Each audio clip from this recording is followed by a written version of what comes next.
ketemu dengan konco-konco itu. Loh, anakmu wis SMP ta? Iya, kok cepet ya?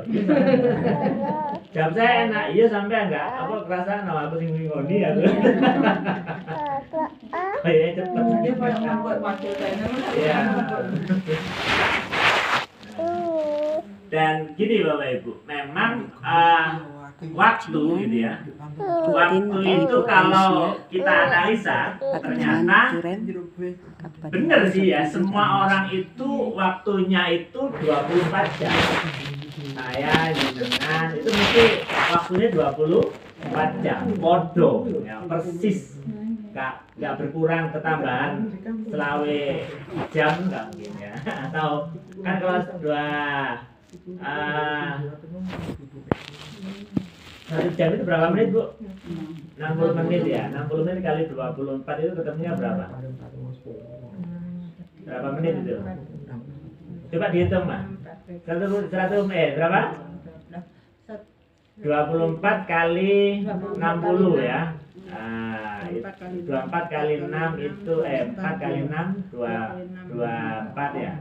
2 kali 6 12 tambah 2 14 140 1400 1400 menit.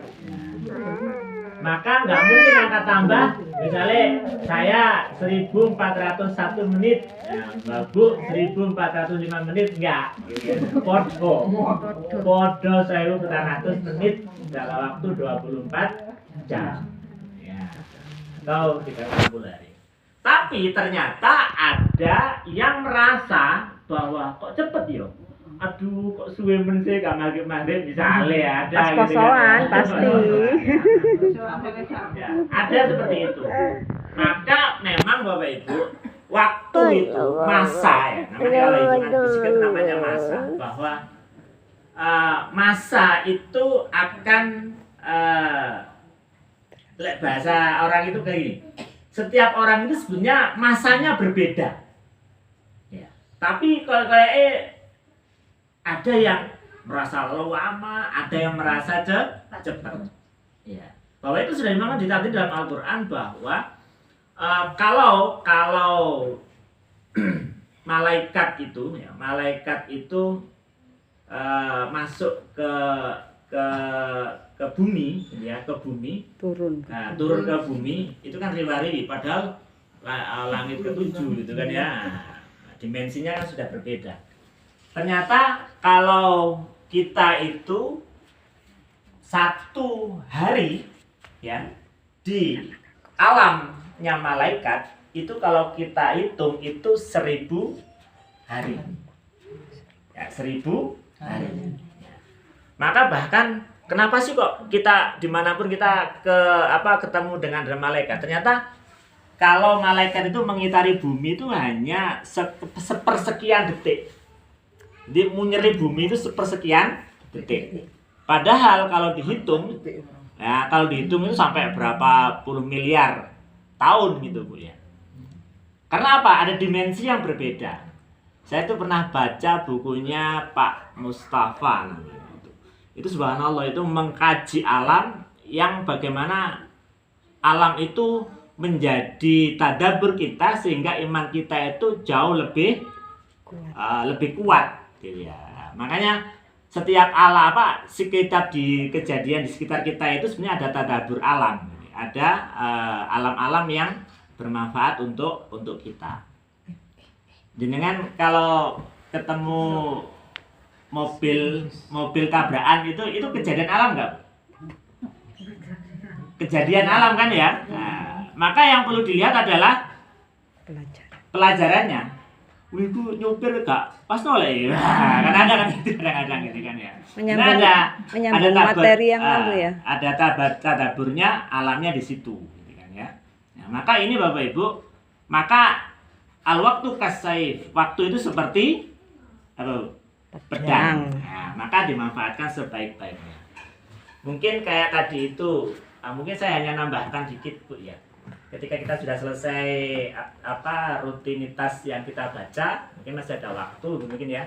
mungkin bisa ditambahi, atau ada target kita mungkin menghatamkan gitu ya. Mungkin nggak apa-apa, misalnya harus ada satu orang yang benar-benar menata Al-Qur'annya. Oh, pinginannya dek kono nambahi sekian lembar. Oh, dek kene kok nambahi sekian lembar. Maksudnya jeda waktu. Nah, itu kan waktu Bu ya. Mengisi waktu Mengisi waktu, gitu kan ya. Ditambahi baca Al-Qur'an, walaupun siapa yang baca ya sudah digilir aja misalnya. Siapa yang baca atau dipandu gitu kan, dipandu nggak apa-apa. Ya. Memang kita bukan khataman gitu kan ya. Khataman ya. Dipandu aja sehingga waktu itu benar-benar ada manfaatnya. Karena itu tadi, waktu kasih, waktu itu adalah pedang. Ketika kita mampu bisa melaksanakannya, maka akan bermanfaat. Tapi ketika kita belum bisa memanfaatkannya, akan sedikit tidak membanjir waktu kita. Karena waktu itu nggak akan balik Bu. Nggih ngomong nggih. Sing dia nom nggak mungkin, sing dia nom kan. Yang sekarang sudah umur nggak mungkin balik nom mana gitu kan ya. Karena waktunya sudah pindah gitu kan. Saya pun juga begitu gitu kan ya. Yang penting berjiwa muda. Ya. Dulu sing ngrasakno bakso iku enak, Saiki tambah enak. Iki lho ya. Asik. Dulu saya iso ngrasakno sate lek cokot ces gitu. Nah, sekarang wis colot-colot gitu kan ya. Duwe roda Itu dagingnya. apa? Waktu yang sudah Allah kurangi gitu kan Bu ya. Yang Allah sudah kurangi sama kita, maka namanya syukur itu penting gitu kan. Syukur itu penting gitu kan.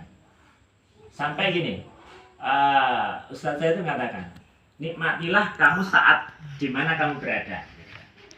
Misalnya Sekarang. saat di sini, ya sudah, pikiran kita ada di sini, nikmati di sini, nikmati ketemu konco, ketemu saudara, ketemu teman, dinikmati.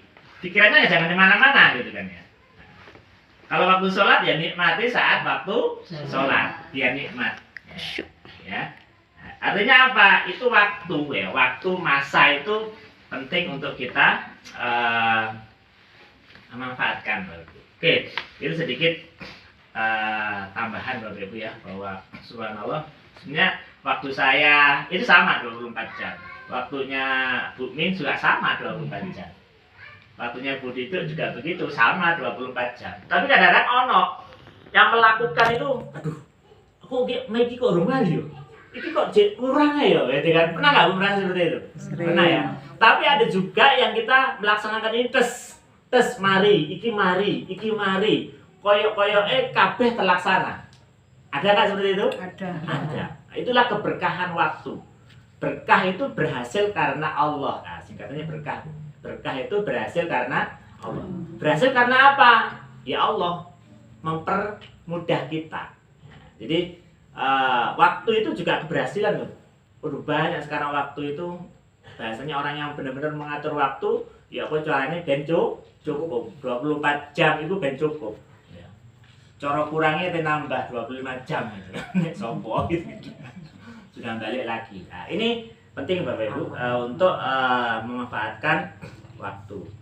Sehingga Rasulullah itu pernah mengambil sebuah ibrah yang diriwayatkan atau hadis yang diriwayatkan oleh HR Tabrani bahwa khairun nasi ahsanuhum khuluqa. Sebaik-baik manusia adalah yang paling baik akhlaknya. Apa sih hubungannya akhlak sama waktu? Bapak Ibu, kalau jenengan misalnya ketemu atau janjian sama orang, kemudian waktunya tepat, itu senang nggak? Senang. Senang, gitu ya. Senang sekali. Saya pun juga begitu, senang sekali. Kenapa? Karena itu juga salah satu bagian daripada akhlak. Gitu kan. Artinya apa? Bahwa seorang mukmin itu berusaha semaksimal mungkin untuk memanfaatkan waktunya, dan itu merupakan bagian daripada akhlak. Akhlak. Khairun nasi ahsanuhum khuluqa. Sebaik-baik manusia adalah yang paling baik akhlaknya. Nah, ini hadis yang diriwayatkan oleh Tabrani dari Ibnu Umar. Kenapa sih kok seperti ini?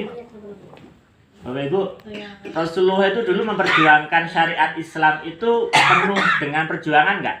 Penuh. Penuh dengan perjuangan Bapak Ibu, ya. Penuh dengan perjuangan.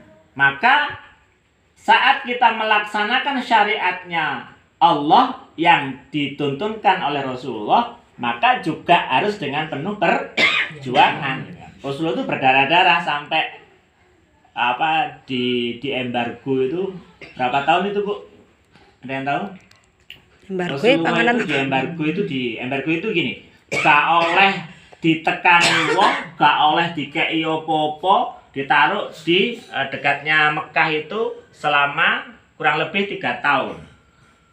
Ibu bisa bayangkan, cara kasarannya dikupeng Di penjara. di bahasa saya diisolasi. Isolasi. Pandemi. Diisolasi. Dulu gak pandemi karena sahabat-sahabat Rasulullah yang yang dicintai itu gak boleh mendekati Rasulullah, diusir di padang pasir